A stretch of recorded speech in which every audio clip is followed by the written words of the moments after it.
Established in 1992, the World Day of the Sick is celebrated every year on the feast day of Our Lady of Lourdes, the 11th of February. St. John Paul II instituted this day just 1 year after his diagnosis with Parkinson's disease. Since then, the World Day of the Sick serves to spread awareness and have a day dedicated to prayer and offering of suffering for the good of the Church and humanity. However, for many, the reality of illness and struggle is not confined to one single day.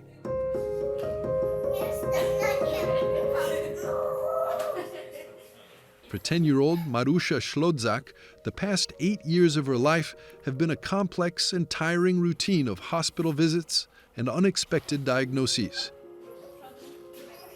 Marysia was 2 years old at the time. She started to become less active, showed that her throat hurt and began vomiting. At first, we only observed her, then we went to a doctor, to a gastroenterologist. We tried to treat it as reflux, but the medications were not effective. So, our doctor suggested that we should do more thorough tests in the hospital. Maybe there they would find out what was going on and what the problem was. With a referral straight from the clinic, we went to the hospital. Another gastroenterologist thought that such symptoms, vomiting, nausea and weakness, might have a neurological cause. Therefore, she immediately managed to arrange tests, a CT scan of the brain, and scheduled an MRI for the following day. Already during that first examination, it turned out that there was a tumour in Marysia's head.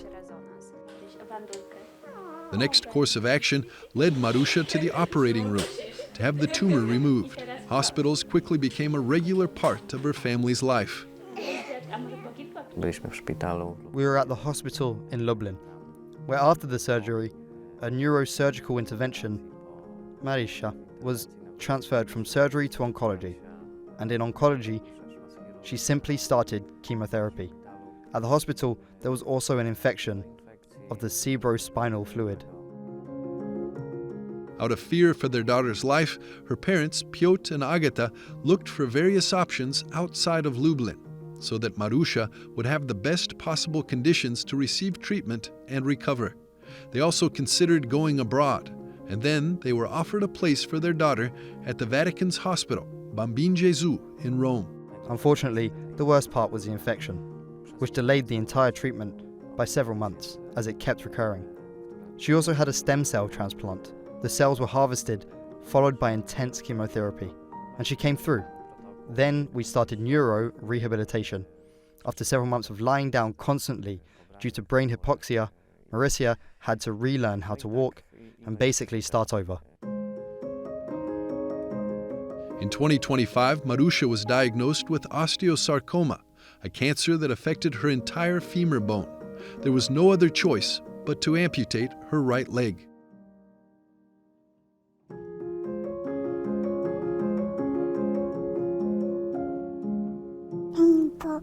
Podoba mi się mój tata się podoba, jak mnie przytula. Jak jadę z tatą do szpitala, to lekarze mi robią badania. Moją nóżkę leczą, sprawdzają, co tam się dzieje u mojej nóżce. Czasami ćwiczymy na siłowni. Tak jak tata.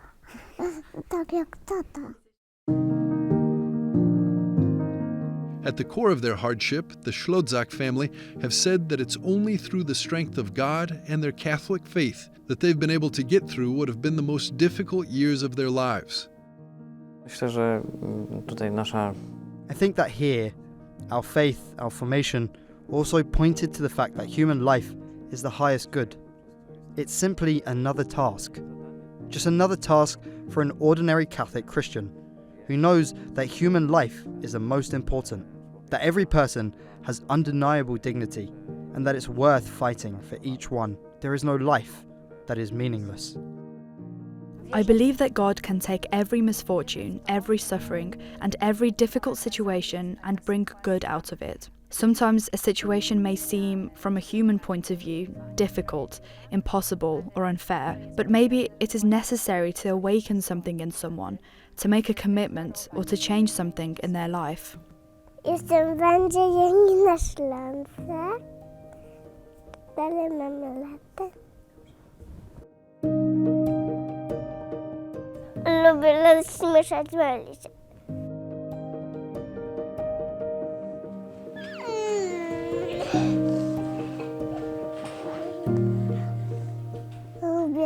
Lubię przytulasy z wami.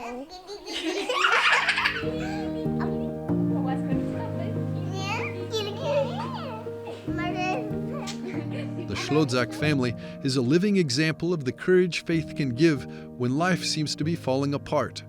The World Day of the Sick reminds us that suffering is not only temporary, but can also have meaning, seen through the life of Jesus, who came to show us that even pain can serve a purpose. Our struggles can be offered up, and hope can always be found.